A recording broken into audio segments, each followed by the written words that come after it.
Oi, se você não me conhece, eu me chamo Aline e tenho uma página em quase todas as redes sociais chamada Livros.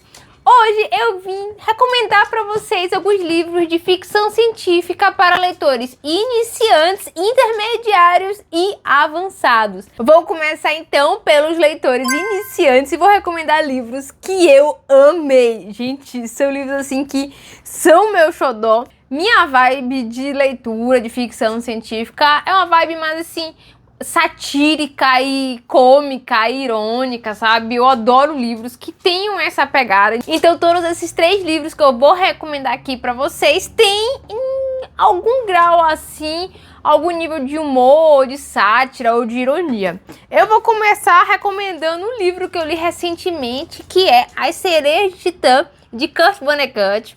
Esse é um livro muito satírico e muito inteligente. Você não precisa ser um leitor de ficção científica. Você não precisa, na verdade, ter lido nada de ficção científica para entender esse livro daqui, porque ele vai abordar mais questões filosóficas do que científicas de fato. O fato científico aqui é que tem um evento chamado infundíbulo cronossinclástico que fica entre a Terra e Marte, e as pessoas, elas estão num futuro em que elas já estão saindo da Terra para vasculhar o universo, mesmo não conhecendo seu vizinho. O autor chega a fazer críticas assim, né? As pessoas gostam muito de sair e tal, e verem a galáxia e descobrirem o que é lá fora, mas e o vizinho e a pessoa que tá sempre com você, você nem conhece às vezes, mas você quer sair do planeta. E aí a pessoa que sai desse planeta e vai para o universo e acaba entrando no infundíbulo cronossinclástico, ela desaparece. Aí a gente acaba depois descobrindo que todas as viagens foram suspensas porque, tá, quem que vai querer mandar a pessoa lá pra fora e a pessoa desaparecer? Só que tem uma pessoa que quer ir. E aí essa pessoa acaba, assim como todas as outras pessoas que caíram no infundíbulo cronossinclástico, acaba desaparecendo. E a gente descobre que de fato ela não desaparece. Ela não fica corpórea como a gente, ela aparece a cada 59 dias por um período de 1 hora na Terra e causa um caos assim descomunal. Esse livro é muito interessante porque esse é o fato científico, então tem alguns momentos que vai aparecer a pessoa, né, e o seu cachorro, porque ele não foi sozinho para o infundíbulo cronossinclástico, ele teve que escolher uma pessoa que não poderia dizer não para ele, que seria o seu cachorro. E aí eles foram juntos e eles estão aparecendo juntos e eles vão estar juntos do início ao fim aqui dessa jornada, infernizando a vida de todo mundo. E a gente fica alguns momentos assim pensando, por que ele tá fazendo isso? Será que tem algum propósito aí? Ele é bonzinho? Ele é maligno? Não tô sacando qual é a dele.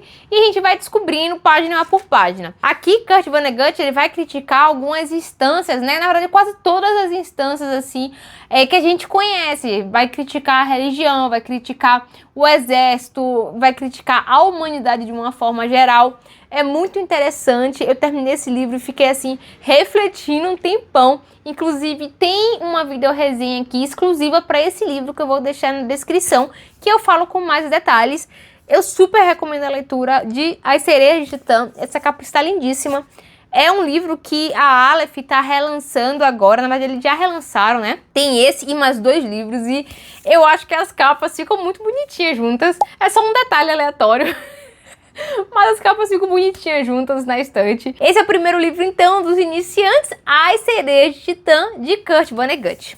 O segundo livro que eu super recomendo é Mickey 7, de Edward Ashton. Tem filme, né, que foi protagonizado por Robert Pattinson. Vou deixar aqui na descrição tanto o link para a resenha específica do livro, quanto para a do filme. Gente, eu adorei esse livro, ele me pegou de surpresa. Me lembra uma vibe do próximo livro que eu vou recomendar para vocês, mas esse daqui eu ainda acho um pouco melhor do que o próximo que eu vou recomendar. Ele tem muito humor, a gente vai conhecer Mickey 7, que ele é, na verdade, um dispensável. Ele é uma pessoa que, na verdade, no início, a priori, ele era uma pessoa, e aí iam embarcar para um planeta e tinha uma vaga para alguém que queria ser um dispensável. E aí ele vai lá e fala, ok, isso não pode ser tão ruim, lá vou eu. Só que foi péssimo, né? Porque tudo que acontecia que ia arriscar a vida, por que eles iriam então desperdiçar um ser humano? Bota então Mickey. E lá foi Mickey 1, 2, 3, 4, 5, 6. E agora a gente tá no Mickey 7. A gente começa esse livro com o Mickey 7 se acidentando. Ele tava lá com um amigo, né, fazendo uma patrulha nesse planeta, porque eles aqui estão no futuro em que eles precisam colonizar outros locais para que a raça humana continue existindo. E aí eles estão nesse trajeto, né? Eles chegam nesse planeta e eles precisam explorar o planeta. E é numa dessas explorações que Mickey 7 sai com seu amigo e acaba se acidentando. O amigo larga Mickey lá e fala, então, não tem como te salvar não, meu irmão, é nóis. Amanhã eu vejo você de novo sendo Mickey 8. E aí Mickey 7 fica, tá, tudo bem, amigo, você vai ter que me deixar aqui, né? Você não pode arriscar a sua vida. Só que o que acontece é que Mickey 7... não morre, ele continua vivo, mas o amigo de Mickey 7 não sabia disso, porque ele já tinha voltado para a estação, avisado aos superiores, imprimiram um novo Mickey, o Mickey 8, e aí quando o Mickey 7 volta, ele encontra lá o Mickey 8, ele não sabe o que ele vai fazer, porque é uma violação, assim, é um crime hediondo, você ter mais de uma pessoa vivendo ao mesmo tempo. Se você tem um clone seu vivendo ao mesmo tempo, aquilo dali é pior do que o mais bárbaro crime assim que você possa imaginar. Então o medo de Mickey é que descubram que existe Mickey 7 e Mickey 8, não queiram fazer mais o Mickey 9 caso ele morra, ou então que queiram logo destruir tudo, tanto o Mickey 7 quanto o Mickey 8. E ele fica, eu não quero morrer, eu não quero me sacrificar. Eu tô vivo, tô sofrendo. Você, Mickey 8, que acabou de nascer, então, que tem que se sacrificar. Mickey 8 também não quer. E aí a gente vê umas questões assim que são muito engraçadas. A interação dos dois é muito legal. Quando a gente vê também que existe um outro verme, né? Na verdade não é um verme, é um animal que habita aquele planeta. E ele me lembrou um pouco assim o Shai-Hulud, porque ele é um bicho que mora lá e mora debaixo da terra, enfim, eles têm medo deles. E é um livro que faz com que a gente pense muito nessas questões sobre a sobrevivência da raça humana. A raça humana se acha, né, uma raça inteligente e que todas as outras raças são inferiores a ela. Eles chegam nesse planeta, observação, eles chegam no planeta. O planeta não era habitado antes por seres humanos. Tem lá a espécie nativa. Quem é o alien? Os seres humanos. Pois, para eles não. Para eles, os aliens são os bichos que já estavam lá. Eles são, né? Nós somos a raça humana. Naquele planeta, nós somos os invasores. Nós somos os aliens. Nós somos os predadores. Mas eles conseguem inverter isso, aí é uma imagem assim super deturpada, que vai sendo trabalhada por Edward Ashton ao longo da obra. É uma obra muito interessante e muito divertida, porque ao mesmo tempo que tem essas reflexões, né, a gente acompanha Mickey 7 com medo de ser pego, Mickey 8 também, e é muito divertido. O filme é muito legal também, mas eu ainda preferi o livro ao filme, apesar de ter Robert Pattinson. Por último, mas não menos importante, eu vou recomendar o livro de John Scalzi, que é A Guerra do Velho. Esse é um livro que eu me apaixonei. Eu confesso pra vocês que quando eu li Mickey 7, ele me lembrou muito Guerra do Velho, mas eu ainda prefiro o Mickey 7, apesar de eu ter gostado desse daqui primeiro. Sabe aquele famoso, te conheci primeiro, mas o que eu conheci depois significa mais para mim? Pois é. Mas eu sou muito apaixonada por essa história. Eu encontrei John Scalzi na Bienal do Livro de 2024. Ele autografou o livro. Foi... Aí fiquei tipo, não acredito. Esse livro daqui também é muito interessante e tem um humor. O John Scalzi escreve com muito humor, né? Então, é um livro muito legal. A gente tá na Terra em um momento em que as pessoas, elas não têm tanta, assim, perspectiva de vida depois que elas ficam idosas.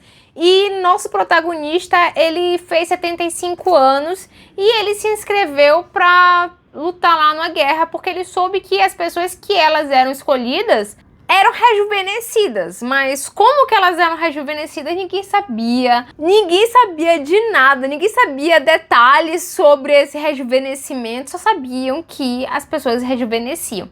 pela perspectiva do nosso protagonista, a gente vê que quando eles chegavam aos 75 anos, eles já não esperavam nada da vida, sabe?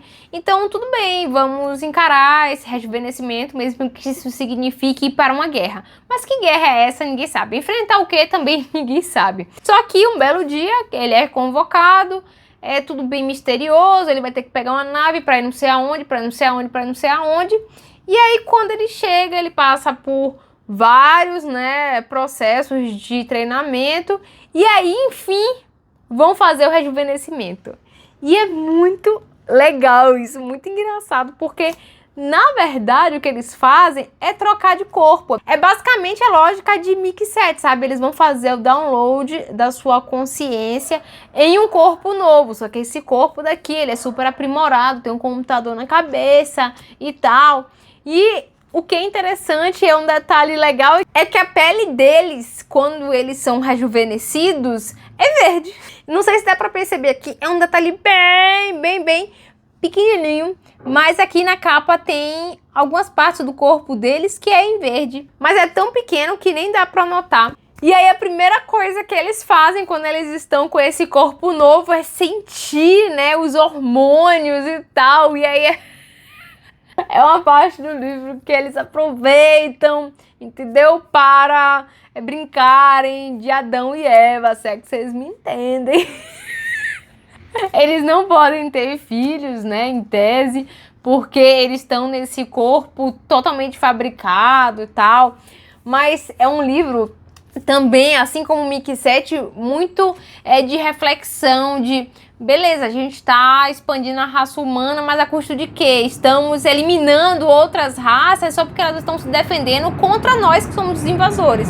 É um livro muito legal, muito rápido de ser lido. Eu devorei o primeiro e o segundo.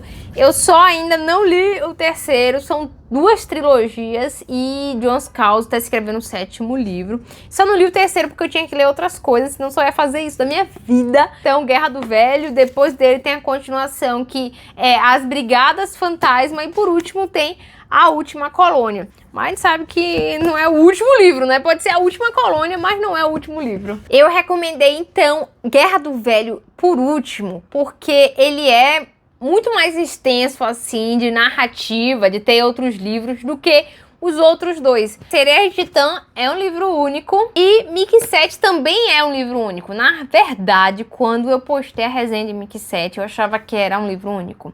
Aí, pesquisando e falando com um amigo meu, ele falou, tá, você soube que teve a continuação? E eu fiquei, como assim a continuação? O livro termina tão bonitinho assim, não termina...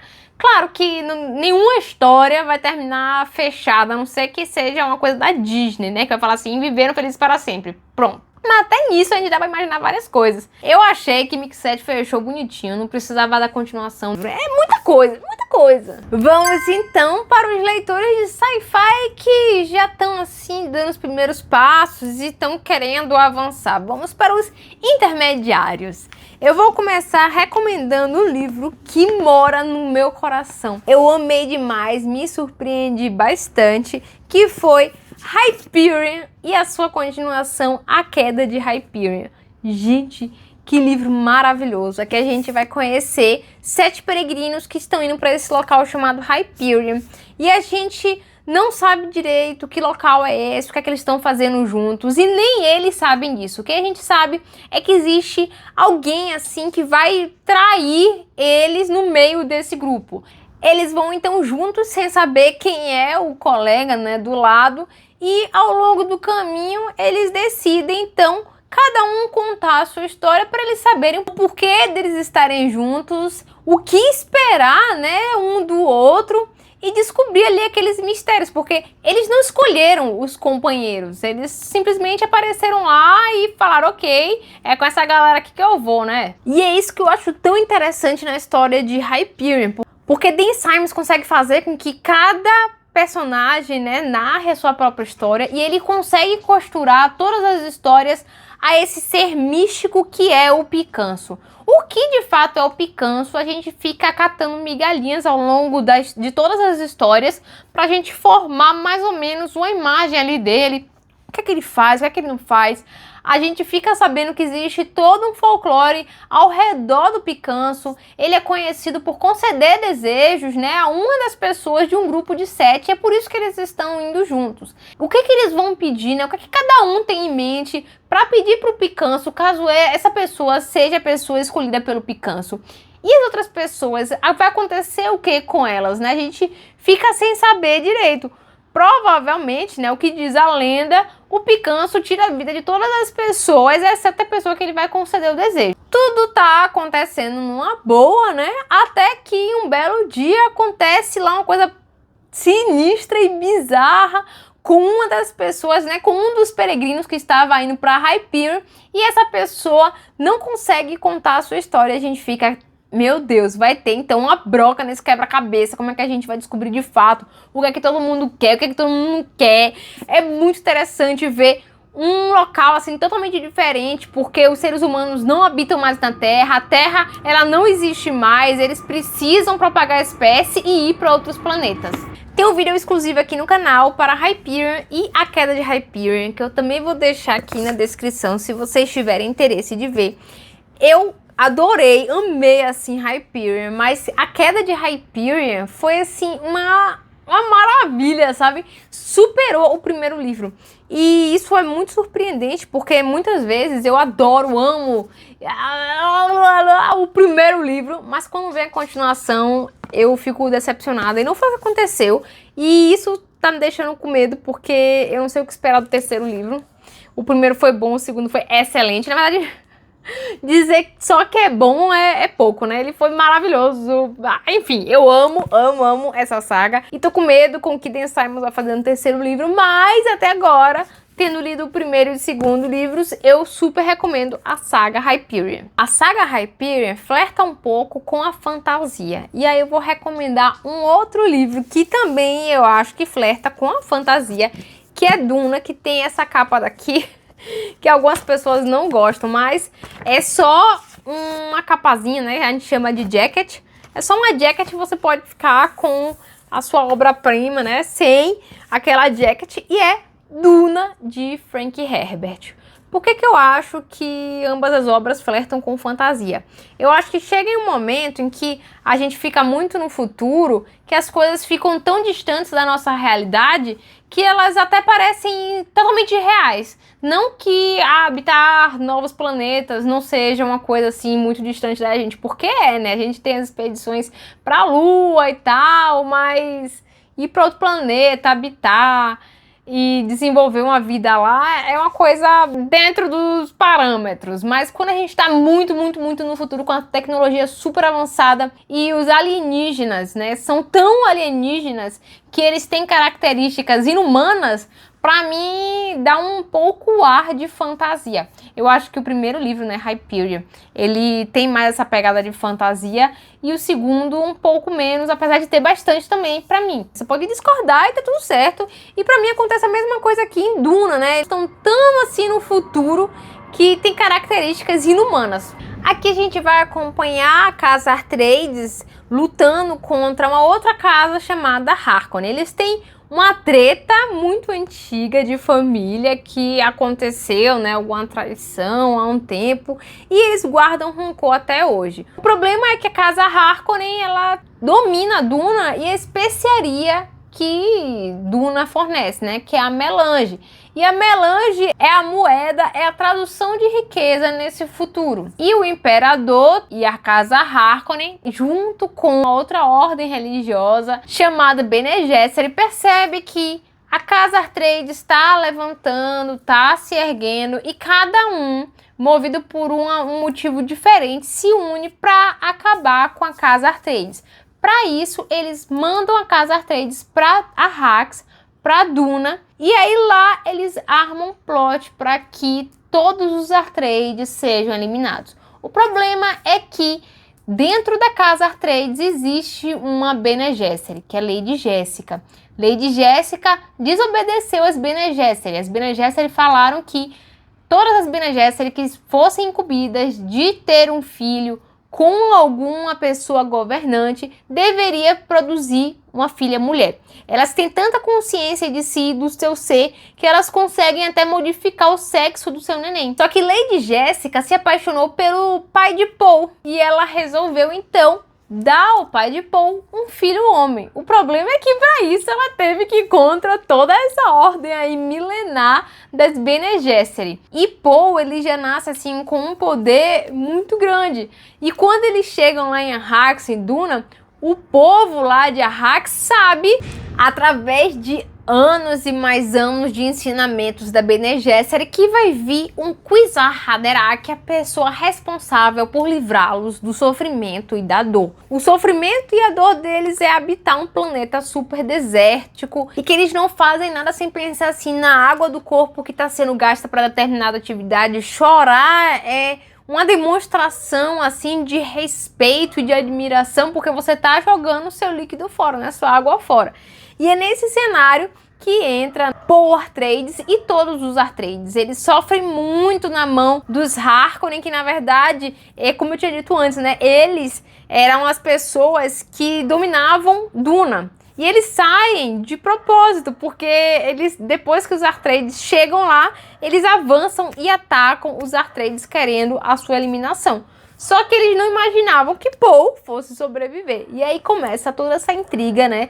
Entre os Harkonnen, os Atreides, as Bene Gesserit, Lady Jessica que desafiou as Bene Gesserit, Paul que tá lá. E o povo de Arrax tá achando que ele é o Kwisatz Haderach. Ele, um menino jovem, né? Relativamente jovem. Como é que ele vai lidar com isso? Ele vai lidar numa boa? Vai ser difícil? Eu fiz um vídeo específico de vlog de leitura de Duna e da continuação Messias de Duna. Vou deixar aqui também na descrição. Eu gosto muito dessa série. Eu ainda não li a continuação, mas tá aqui que meu amigo me emprestou. Filhos de Duna. Eu tô muito curiosa pra saber o que vai acontecer, porque o segundo livro, é como eu falei, né? Com o Hyperion. Eu amei o primeiro e o segundo superou. Não foi o caso aqui em Duna, eu amei o primeiro livro. O segundo livro é um livro bom, mas eu acho que tem muitas coisas ali que eu arrancaria várias páginas. Nem Duna, nem Hyperion tem, assim, uma linguagem muito difícil. A diferença, né, desses livros para os livros de iniciantes é que eu acho que a gente tá tão no futuro que fica um pouco, às vezes, difícil da gente imaginar algumas coisas.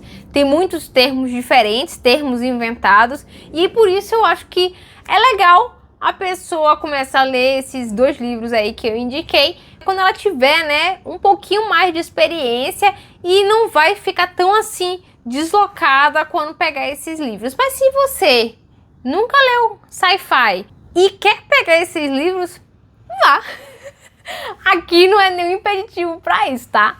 Agora eu vou falar para vocês os livros que eu recomendo uma leitura para uma pessoa que já está acostumada com ficção científica e não vai tomar um choque assim muito grande ao encarar essas obras. Agora eu entro numa seara que é muito difícil para mim, porque os livros que eu vou indicar, eu gostei com ressalvas, porque eu vou explicar.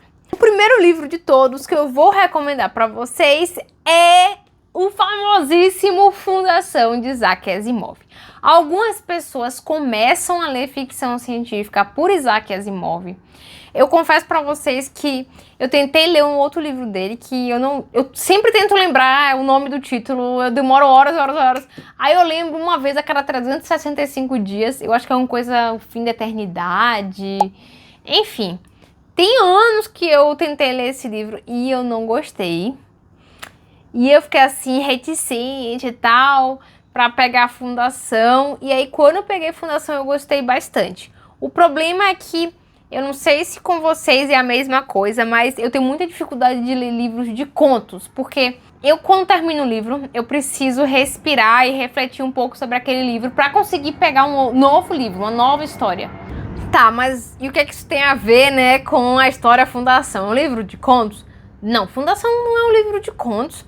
Mas esse primeiro livro aqui, ele foi escrito antes, ele foi divulgado, né, pela primeira vez, divulgado não, ele foi lançado pela primeira vez em pequenas partes em revistas na época. E depois Isaac Asimov juntou todas essas histórias e aí ele compôs o primeiro livro, o segundo, o terceiro e etc.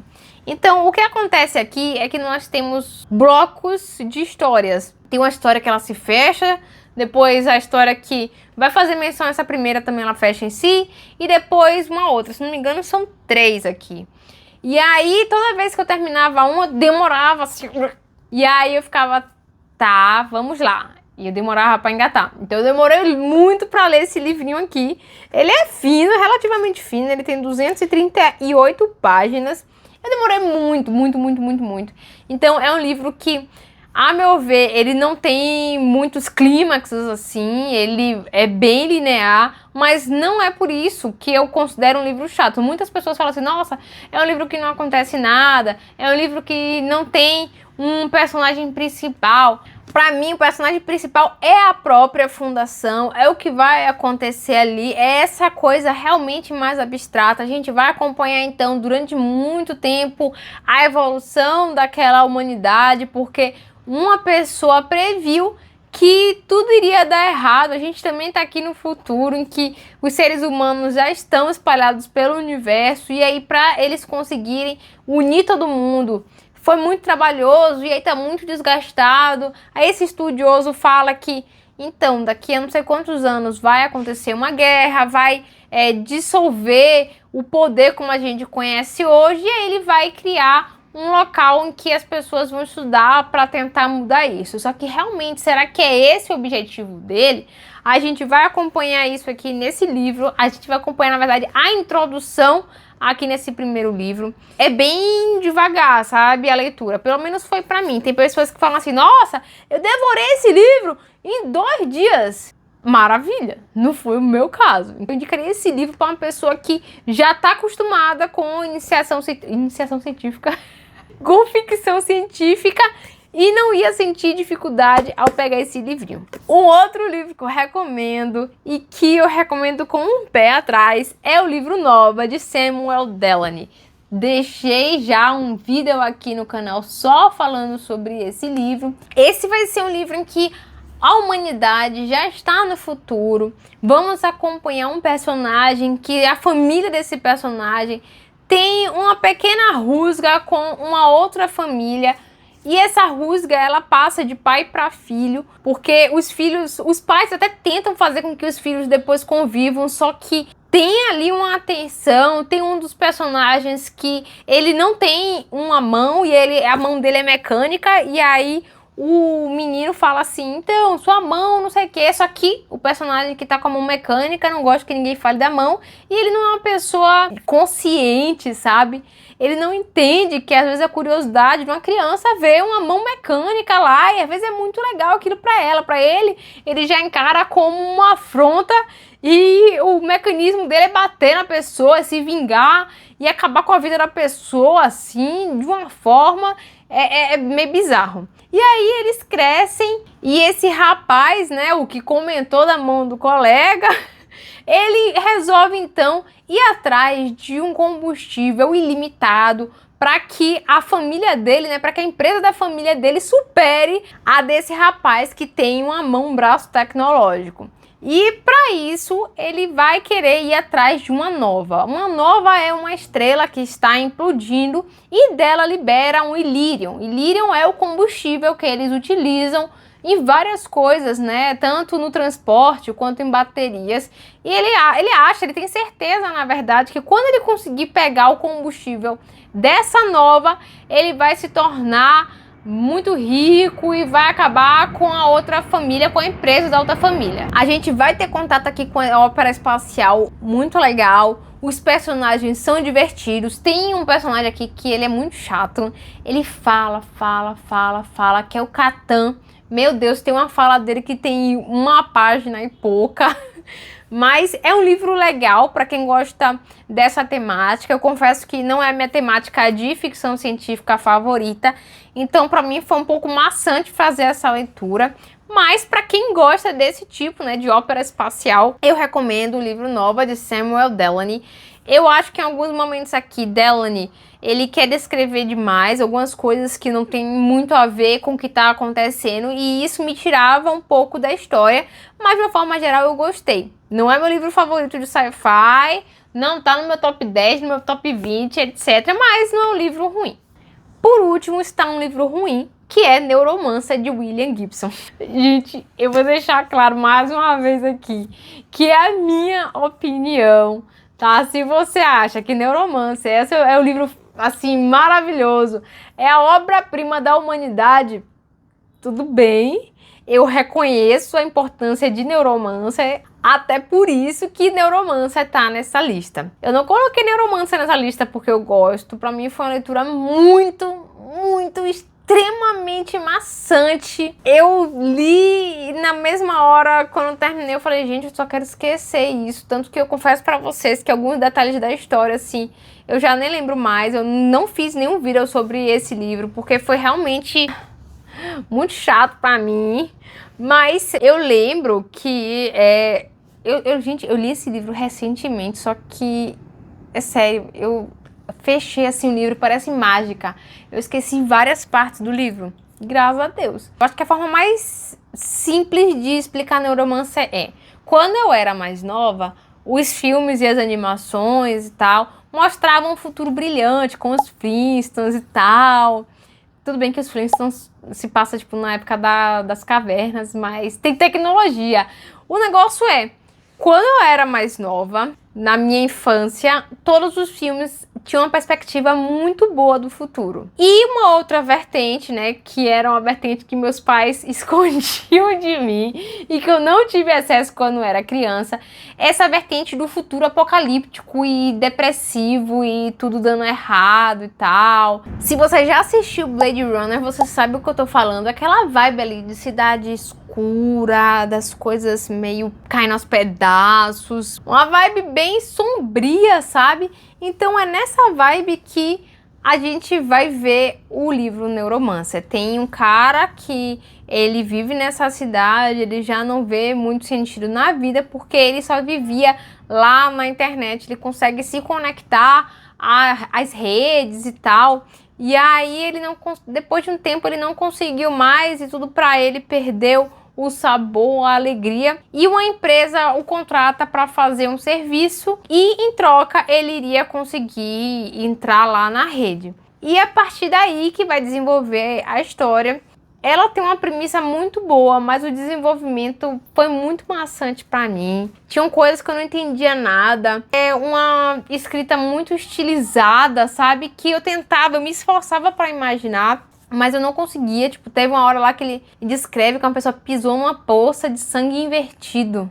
Eu não conseguia imaginar, e olha que eu tô muito acostumada a ler livros de fantasia, que normalmente se passam em ambientes que nem existem. Mas eu não conseguia entender o que o William Gibson queria falar aqui. Eu sei que Neuromancer teve muita importância para o sci-fi, mas eu não gostei. Eu fechei essa lista com a chave de bosta, né? Eu deveria ter escolhido para o final um livro que eu amei, mas não foi muito o caso. Eu espero que vocês tenham gostado das minhas indicações. Se você tem alguma indicação que eu não falei aqui, deixem nos comentários que eu vou adorar saber também. Até para outras pessoas que virem, né, e que forem ver esse vídeo no futuro, elas também peguem a dica de vocês. Eu super recomendo esses livros que eu indiquei, Neuromancer e Nova, eu indico com uma certa precaução assim, analise se realmente é um livro que vai se dar bem, né, com o seu estilo de leitura, pega o primeiro capítulo, lê, vê se gosta, porque também não adianta a gente começar a ler um livro e depois ficar na ressaca literária. Não adianta forçar uma coisa que não vai descer de boa. Muito em breve eu vou fazer esse mesmo vídeo, só que pro gênero fantasia. Então se você já pensou em algum livro assim que eu poderia indicar para alguém iniciante, intermediário ou avançado de fantasia, que é aquele livro que mora no seu coração, Também deixa aqui nos comentários que eu vou olhar todos os comentários e vou levar em consideração sim para fazer o de fantasia, tá bom? Espero que vocês tenham gostado e a gente se encontra na próxima semana. Tchau!